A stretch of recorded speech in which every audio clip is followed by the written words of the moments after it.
Hello and welcome back to our channel Freak Safari. My name is Abhishek and I believe you guys are doing good and studying well. So guys, today I'm going to start a new topic that is called SHM, Simple Harmonic Motion.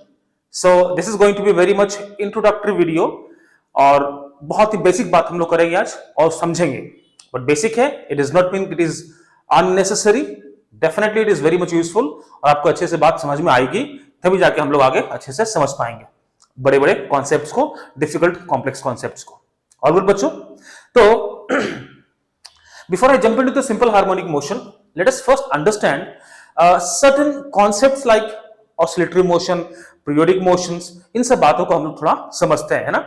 तो the first thing that you should understand is what is the meaning of periodic motion. ऐसा motion क्या होता है जिसको हम लोग periodic motion बोलते हैं बच्चों. We are kind of very much familiar with the word motion. हम लोग बहुत टाइम से करते आ रहे हैं, है ना. तो हम लोग बात करेंगे ऐसे मोशन का which is a periodic in the nature. Now as the name suggest, periodic means it is going to repeat itself after a certain time interval. एक फिक्स्ड टाइम इंटरवल पे वो खुद को रिपीट करता हो. Right? It means after a certain time interval, you will find the object at the same place, doing the same kind of motion. That means having the same velocity. उस type के motions को बोलते हैं periodic motion. बहुत सारे examples है आपके आमने सामने. आप सन को देख लो, हमारे everyday sunrise, sunset, rotation of the earth around the sun, sine waves, electromagnetic waves, radio waves. So there are so many things that you can see around yourself. हमारा बेसिक क्लॉक देख लो, अपने आप को हर एक 12 घंटे के बाद वो रिपीट करता है ना. तो after every 12 hours will see that the position of the minute hand, second hand and the hour hands going to repeat itself. और फिर से वापस उसी मोशन में वो कंटिन्यू करेगा. इट मींस उसका वेलोसिटी भी उस पॉइंट पे सेम होगा जो किसी सर्टेन टाइम इंटरवल के पहले था, है ना. तो पीरियोडिक मोशन उसको बोलते हैं which repeats itself after a certain time interval. इसको बोलते हैं बच्चों पीरियोडिक मोशन. तो इसको और समझेंगे ऐसे. तो देखो, let us say that if I have the sine wave, है ना, हमारा एक साइन वेव है. So you could see that, let's suppose this is starting point हमारा, है ना. इस पॉइंट पे वो खुद को रिपीट कर रहा है. And if you look at this position, इसके पास कुछ वेलोसिटी है. मान लो कि it has certain amount of velocity over here. कुछ इस वेव का एक वेलोसिटी है v डायरेक्शन में, v in the right side. अगर आप इसको देखते हो, साइन पता है आपको, 90 डिग्री पता है ना, π/2 पे होता है मैक्सिमम साइन. और ये तुम्हारा साइन x है और ये आपका x है. तो if you look at this position, आपको वापस से क्या दिखेगा वो, कि it will be having the same value और एक सेम राइट साइड में वो सेम वेलोसिटी से मूव कर रहा होगा. It means the sine function would repeat itself after a certain time. कुछ सी टाइम के बाद वो खुद को रिपीट करेगा. इस पॉइंट पे क्या होता है, 2π होता है, राइट. और ये क्या हो जाएगा आपका 5π/2. दैट मींस कि वो वापस से घूमकर, अगर साइन को देखो तो 0 1 0 -1 0 और वापस से 1. तो this is 2π plus π/2, that is 2π plus π/2 पे देखोगे आप तो कितना हो जाएगा बच्चों, 5π/2, है ना. ये जो टाइम है, इस टाइम इस पॉइंट पे एंगल जो होगा वो 5π/2 होगा ना. तो आप इस केस में देखोगे कि फिर से 5π/2 पे वो खुद को रिपीट कर रहा है. इसको t एक्सिस मान लो, चलो इन योर टर्म मान लो, है ना, t इसको हम रिप्रेजेंट कर रहे हैं. तो दिस टाइम इंटरवल जहां पे वो खुद को रिपीट करता है is called as time period, और इसको हम लोग कैपिटल टी से नॉर्मली रिप्रेजेंट करते हैं. So you can understand that the time period is defined at that gap of time after which it repeats. ये जहां पे पहले था, किसी और टाइम के बाद वापस उसी पोजीशन पे आ रहा है, उस टाइम इंटरवल को बोलते हैं t. So t is the time period of any oscillation. अब मेरी बात समझो, इसका मतलब हो गया कि in time t it completes one cycle. It completes one cycle. Means बच्चों, in 1 second, that means in time 1 second it will complete how many cycle? 1/t cycle. So it is going to complete these many cycles, right? तो इसको ही हम लोग बोलते हैं frequency. So the new term that we have is called frequency, और उसको define करते हैं 1/t, और इसका यूनिट हो गया per second. Later the radio wave का डिस्कवरी हुआ तो इसका एक और टर्म दे दिया गया, इसका एक और unit was given to it, and that is called hertz. Hertz is the unit of frequency. So frequency is defined as number of cycle it will or anything will complete in 1 second, that is called a frequency. ये हमारा frequency हो गया और ये आपका time period हो गया बच्चों। क्लियर इतना? आगे बढ़ते हैं, थोड़ा और हम समझते हैं इसके बारे में ना। तो इतना तो समझ में आया कि हर एक पीरियोडिक मोशन का एक तो टाइम पीरियड होना चाहिए और just to repeat itself after the same time period, उसमें ना एनर्जी लॉस नहीं होना चाहिए।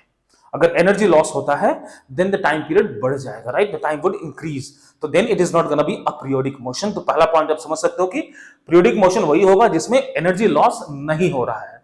इतनी समझ में आ गई बात बच्चों, है ना? चलो अब थोड़ा एक एग्जांपल देख लेते हैं to find the time period, है ना?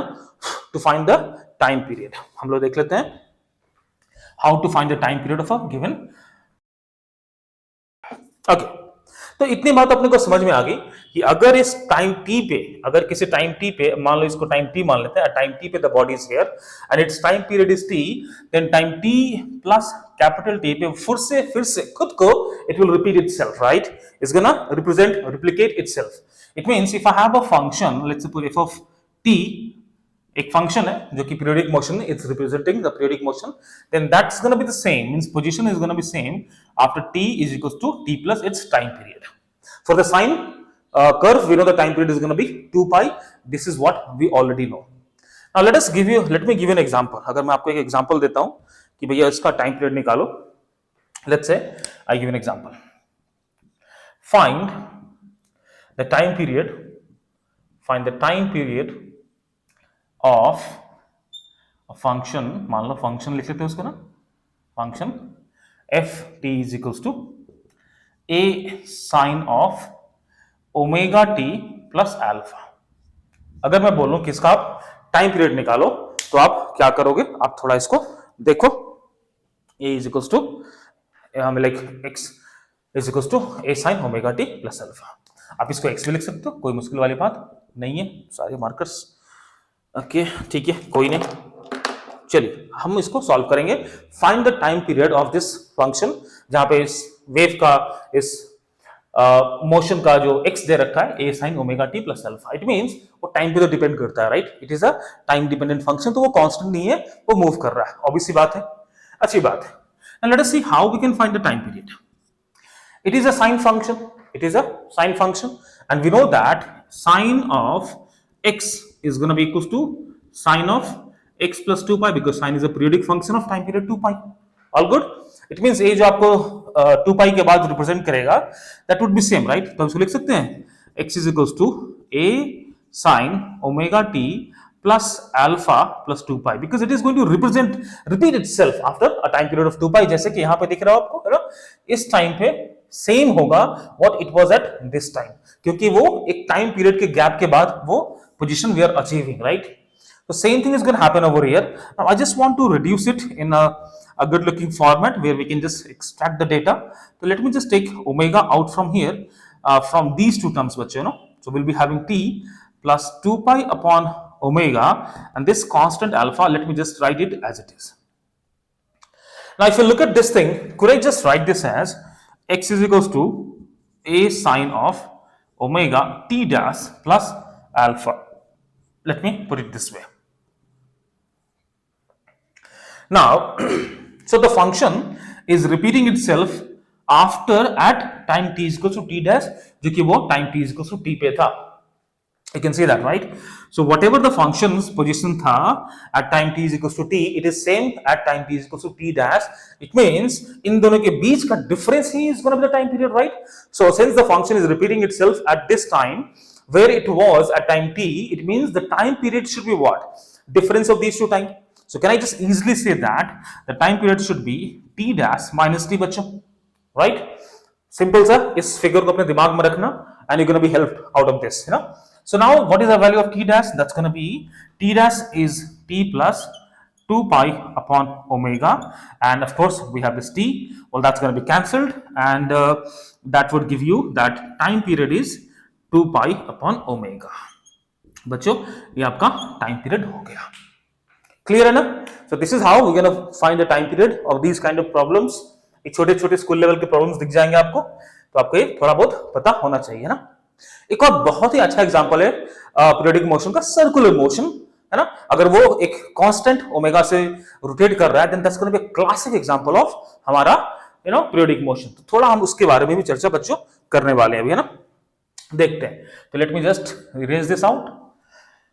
ये अच्छा टॉपिक है, it's a good topic, easy and kind of interesting as well. If you understand this topic, you will be definitely in a good position to solve questions of various topics, because SHM concept would be introduced in multiple topics. SHM का concept बहुत जगह mix करके they will be framing the question, है ना। तो इसको आप अच्छे से समझो। I'm going to go slowly, not a problem.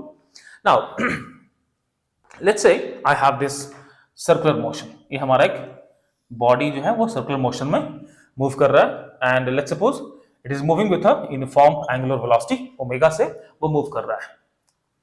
Now as we know that, let's suppose the initial position was here, this was the initial position of the body, let's suppose A. If it is making a complete cycle, it's going to make some angular displacement. It is going to make some angular displacement. So the angular displacement in one complete cycle,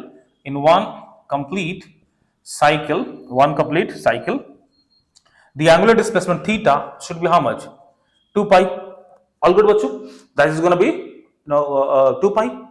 So इसका अगर मेरे को चाहिए time period, the time period should be how much? Total angular displacement by the angular velocity, angular speed. तो हमारा हो गया angular speed, distance बोलेंगे, डिस्प्लेसमेंट तो जीरो हो जाएगा ना, तो total angular distance by the angular speed which is 2 pi by omega. देखो कुछ दिख रहा है ना, अच्छी बात है। एक बात और, omega is also given as what? Omega is given as, अगर हम देखें v is equals to R omega का रिलेशन देखते हैं, तो omega could be written as what? v upon r।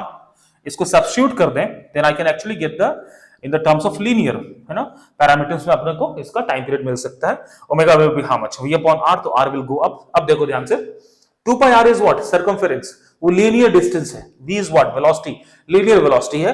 तो time period could also be written in terms of linear parameters. ये हमारा एंगुलर पैरामीटर्स के टर्म्स में था, here we can have the in the linear parameters. All good बच्चों? अच्छा, एक बात और, हमने देखा कि 1 upon t is what? The frequency. We have also seen that f is equals to 1 upon t, right? We know that already. T is what? 2 pi by omega. It means t could be written as what? 2 pi by omega. So frequency should be given as what? Omega upon 2 pi, right? Omega upon 2 pi, which also tells you that omega could be written as 2 pi f. और इस omega को हम लोग बोलेंगे angular frequency. This is called as a angular frequency. ये सारे basic relations हैं, आपको ये सारे बातें अच्छे से दिमाग में होनी चाहिए बच्चों, ना। This is called angular frequency. तो as of now we have seen couple of things, time period in terms of angular parameters, time period in terms of linear parameters, time period as a frequency as a function of time period, and then omega in terms of frequency, omega in terms of ये हमने देख रखा है, omega in terms of v and r, अपने को पता है।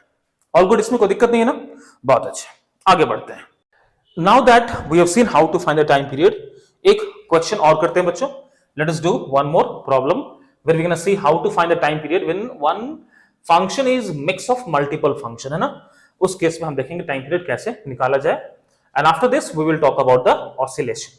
इसके बाद हम ऑसिलेशन की बात करेंगे, तो थोड़ा धीरे धीरे सारी बातों को समझते जाएं, तो हमारे लिए ऑब्वियसली अच्छा ही रहेगा, है ना। अच्छा, अगर मैं बोल दूं एक फंक्शन है find the time period, find the time period, find the time period of, let's suppose y is equals to a sin omega t plus हम रखें साइन ऑफ 2 ओमेगा t और plus sine of 3 omega t. If I ask you to find the time period of this function, तो आपको कैसे solve करोगे? देखो, अच्छा इसको हटा दो ना, 1 रखो, टाइम एम्पलीट्यूड सबका 1 रखते हैं, चलो मान लेते हैं। Find the time period of this function, है ना, ऐसा कुछ है। देखो, this function could be seen as mix of 1, 2 and 3 functions. सबका इंडिविजुअल टाइम पीरियड निकाल के फिर देखेंगे how to figure out the time period of the entire function. इस बात को धीरे धीरे समझते रहना, ठीक है। अच्छा, if you look at this first one, इसका टाइम पीरियड कितना हो जाएगा बच्चों? इसका टाइम पीरियड हो जाएगा 2 pi, sine is a function of periodic function of 2 pi, तो omega t should be 2 pi, so t1 should be how much? 2 pi upon omega. कोई दिक्कत? That is going to be the time period for this one. इस case में देखेंगे 2 omega t is equals to time period which is 2 pi. एक step लिख देता हूं आपके लिए, 2 omega t which is equals to 2 pi, है ना? तो इस टाइम को बोलेंगे टाइम पीरियड, हो जाएगा आपका 2 से 2 cancel, pi upon omega. The second time period of this function is going to be pi by omega, and likewise for the third we're going to have what? Time period for the third function should be how much? Directly लिख सकते हैं 2 upon 3, 2 pi upon 3 omega. All good. अब मेरी बात ध्यान से समझना. मान लो बच्चों, I have 3 runners, तीन जो रनर्स हैं एक सर्कुलर ट्रैक में दौड़ रहे हैं. I have 3 runners who are running in the circular track. एक जो रनर है काफी फास्ट है, एक जो रनर है बहुत फास्ट है, वो इसको एक टाइम पीरियड t1 में कंप्लीट करता है. तो सेकंड रनर है, he is like a little slower in him. वो जब यहां पे आता है, व्हेन a कम्स बैक, मान लो कि a b and c है, when a comes back to this point, the b is let's suppose at the midway, अभी वो पीछे ही है ना, मान लो ऐसा कुछ है ना. या फिर हम ऐसा समझ सकते हैं कि अगर b जब यहां आता है, when b comes here, this a has taken 2 terms. ऐसा समझ लो, that would be easy for you to understand. When the B comes here, when the B, after they start at the same point, when B comes here for one time, for first time, A has already covered 2 times. That means A comes for second time, and again they're gonna meet over here. और मान लो कि जो C है, वो बेचारा जब आता है वापस से, उस टाइम पे A ना 3 बारी चक्कर मार चुका होता है. तो it means that अगर हम 3 बारी में देखते हैं, थर्ड टाइम में देखते हैं, means all of them gonna move over there, है ना. तो हमारे एक बात समझ में आ रहा है कि जो भाई साहब जो सबसे फास्ट होगा, है ना, जो सबसे फास्ट होगा, जिसका टाइम पीरियड सबसे फास्ट होगा, वो तो बिल्कुल नहीं होता, सबसे स्लो होगा ना, उसका टाइम पीरियड निकालेगा आपको. That's gonna be the time period. जब आप तीनों के तीनों मिल रहे होंगे उस पॉइंट पे, उसको बोलेंगे टाइम पीरियड. फास्टर वाले का तो होगा नहीं, because he will be covering up this, उस टाइम पे तो बी और सी बेचारा पीछे ही घूम रहा है, वो तो टाइम पीरियड होगा नहीं. So time period is when they all gonna meet. अब देखो इस बात को यहां पर कैसे अप्लाई करते हैं, समझते हैं. If I look at this T2, आपको दिख रहा है T2 जो है वो T1 का 2 टाइम्स है, राइट. और सॉरी, T1 जो है, T1 could be written as what? 2 times of T2. दिख रहा है 2 times of T2. Whereas अगर हम इस भाई साहब को देखते हैं, T3 और T1 में रिलेशन करो तो T3 कितना हो जाएगा और T1 कितना हो जाएगा. आप ऐसे देख लो, आप ऐसे देख लो, इसको हम 3 से मल्टीप्लाई कर देते हैं तो क्या मिल जाएगा T1. तो T3 को लिख सकते हैं 3 टाइम्स ऑफ T1 लिख सकते हैं ना. तो आपको जो बचोई हो जाएगा T1 जो हो जाएगा, that is nothing but 3 times of T3. Correct है ना. अगर हम इसको 3 से मल्टीप्लाई कर दें बोथ साइड तो क्या मिल जाएगा 2 pi by omega which is T1. तो 3 times of T3 should be T1. Correct है. तो मेरे को इतना समझ में आ गया कि जो ए टाइम पीरियड है which could be written as an integral multiple of this, सबका इंटीग्रल मल्टीपल लिखा जा रहा है, मींस कि by this time all of these should is जब when this is going to complete one cycle, ये भाई साहब 2 साइकिल कंप्लीट कर चुके होंगे, ये भाई साहब 3 साइकिल कंप्लीट कर चुके होंगे, but they are going to meet at the same time, same point. It means the time period of this entire function should be what? Time period should be how much? Time period should be 2 pi upon omega which is equals to T1. क्योंकि by the time it comes over here back to the same position, in that particular time the second function would have covered 2 rotation and this would have done 3 rotation. It means they are going to meet at the same point and they would be having different number of complete cycles, but that's a point when they're going to meet over there, and that's going to be the time period of this entire function. I believe आपको एक समझ में आ गया होगा, है ना. तो हमने बात कर ली पीरियोडिक फंक्शन का, हमने बात कर लिया टाइम पीरियड का. अब देखो एक ऐसा पीरियोडिक फंक्शन होता है जो एक साइकिल में नहीं जाता है, that does not do the complete cycle. वो ऐसा कुछ करता है, मैं आपको दिखा रहा हूं. वो आगे जाएगा और पीछे वापस आ जाएगा, it makes to and fro motion. That makes to and fro motion. उस टाइप्स के मोशन को बच्चों में बोलते हैं oscillatory motion. So the next thing that you should understand is oscillatory motion. तो हम इसको नाम देंगे ऑसिलेशन. इसका नाम हम लोग देंगे oscillation. So this is also one of the periodic function in which the body makes a movement of to and fro nature का. आगे गया पीछे आया. This is called oscillatory motion, है ना. तो when the body makes to and fro motion, then that is called oscillatory motion. It's called oscillatory, it's called oscillatory motion. ये बात हमें समझ में आ गई है ना, that is called oscillatory motion. Now let us understand ऐसा होता क्या है, why does it happen, that's the main point कि भैया ऐसा होता क्यों है, हमको वो समझना बहुत जरूरी है। आपने नाम सुना होगा स्टेबल इक्विलिब्रियम का, I am sure you must have heard the word stable equilibrium. थोड़ा इस बात को डिटेल में समझते हैं, फिर हम एसएचएम पे जाएंगे, है ना। इसको थोड़ा और अच्छे से बच्चों समझते हैं। एक एग्जांपल से समझाने का आपको ट्राई, लेट्स से कि हमारा एक ऐसा कुछ बॉडी है ना, एक ऐसा सिचुएशन है, एक ऐसा बाउल है मान लो, है ना, which is kept like this, ऐसा बाउल है, ठीक है, और एक बाउल हमने ऐसा रखा inverted, and in both the situations I have kept one ball over here and one ball over here. Now, everything in this universe always wants to achieve the state of stability, state of minimum energy. हर एक चीज चाहता है कि वो stable रहे। If I make you stand on the ground, or I make you stand on the very, top of the mountain or top of the very sharp cliff, आप वहां पे खड़ा होना पसंद नहीं करोगे, because that is not a very stable position to, keep yourself. थोड़ा सा मुश्किल, थोड़ा सा हवा चलेगा, बूम नीचे गिर जाओगे ना। तो will definitely want to keep yourself in a very stable state, like standing on the ground. बात समझ में आ रही है ना। तो everything in the universe wants to achieve the stability, and stability कब आएगा, जो उस पे नेट फोर्स जीरो होगा। It means if you look at this situation, in both the situation as of now, इस पे नेट फोर्स एफ नेट जो है बच्चों वो जीरो हो। इस केस में इसको अच्छे थोड़ा लिख लेते हैं ना, एफ नेट इस पॉइंट पे क्या है, नेट फोर्स जीरो है। इतनी बात तुमको समझ में आ रही है ना। If I apply any force on it, अगर थोड़ा सा मैं इसको पुश कर दिया, little bit push, a little push I give to this body, it will definitely be having some, encountering some force, इसमें कुछ फोर्स लगा, because of that force it is going to change its position, अपना position change होगा, तो it will start moving upward, और let's suppose कि किसी एक हाइट पे आने के बाद वो वापस से नीचे आना चालू होगा। क्यों? क्योंकि this impact of this push will now get over, और इस पे एक और फोर्स लगना चालू हो जाएगा, that is called restoring force, which will try to bring it back to the same position.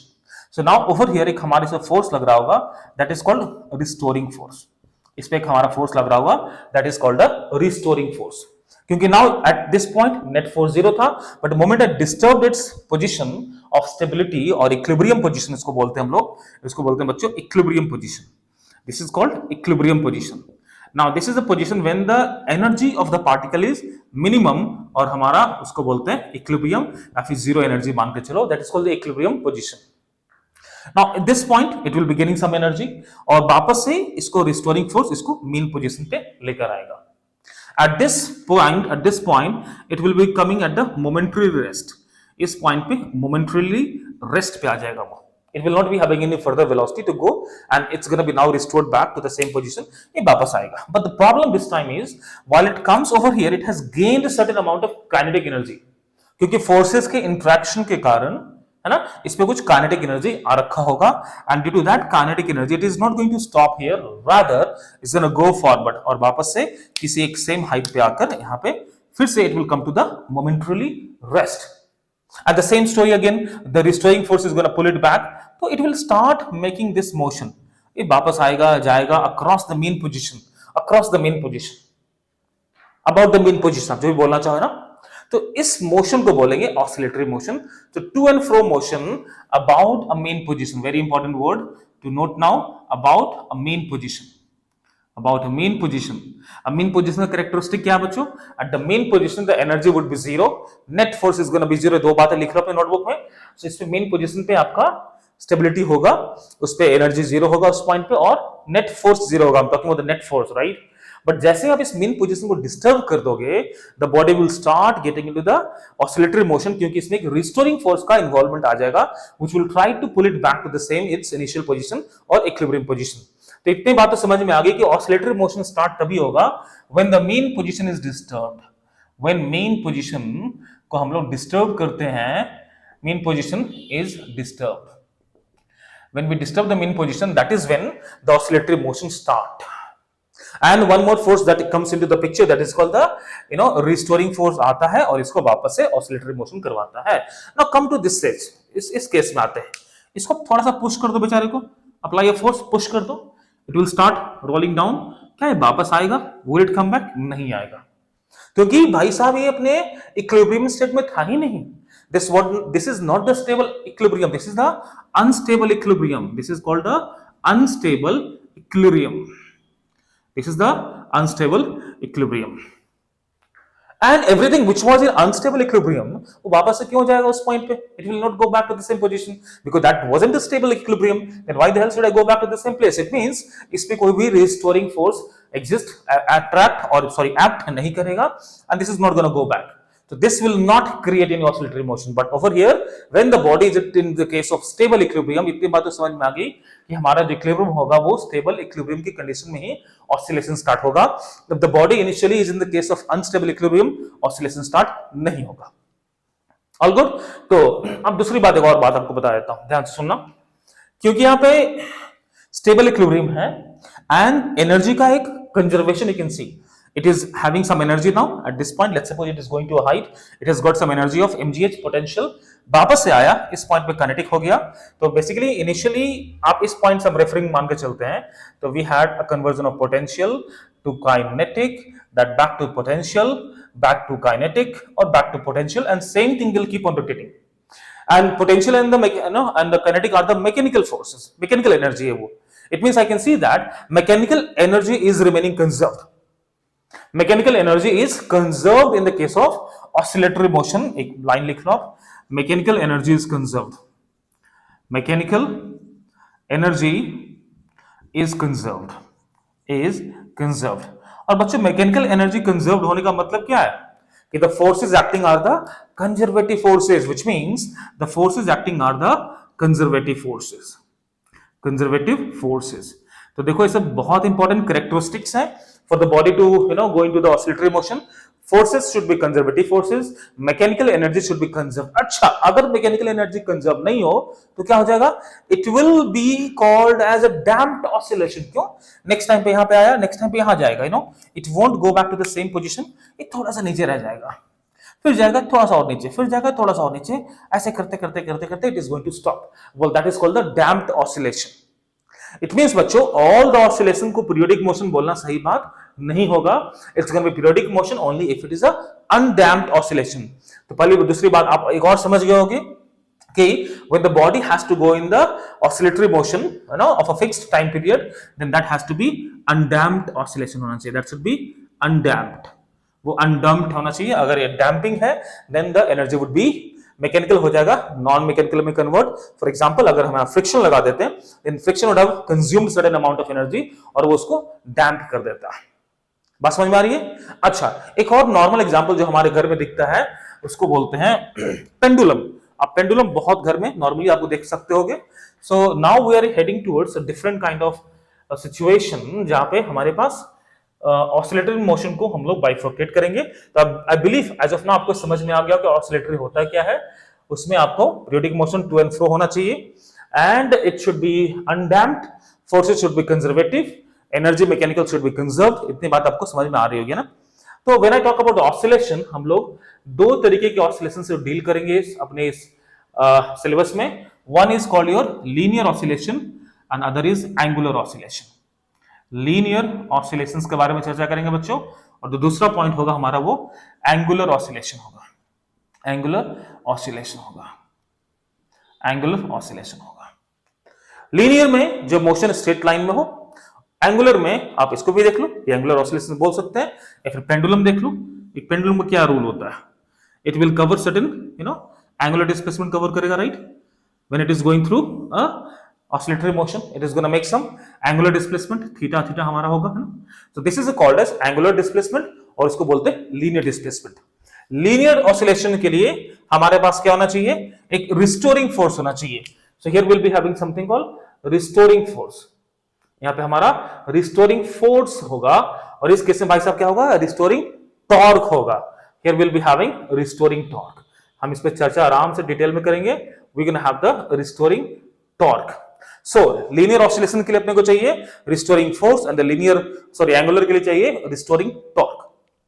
Now दूसरी बात, ये जो आपका restoring force है, इस केस में ध्यान से देखो, that is directed towards the mean position. ये मेन पोजीशन की ही तरफ डायरेक्टेड होता है। In if someone ask you what is a restoring force, तो आप इसको डिफाइन कर सकते हो, force is directed towards the main position, force is directed towards the main position, directed towards main position, वो हमेशा मेन पोजीशन की तरफ डायरेक्टेड रहेगा। उसी तरह के फोर्सेस को हम लोग बोलते हैं रिस्टोरिंग फोर्स।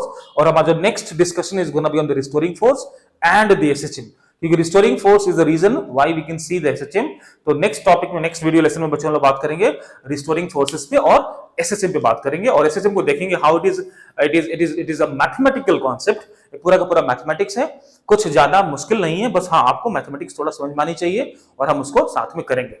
ठीक है बच्चों, तो we can stop here only for today. I'm going to see in the next video lesson. Till then, keep learning and keep studying, and do not forget to like, share and subscribe if you like the way I teach. All good? See you in the next video. Take care. Bye everyone.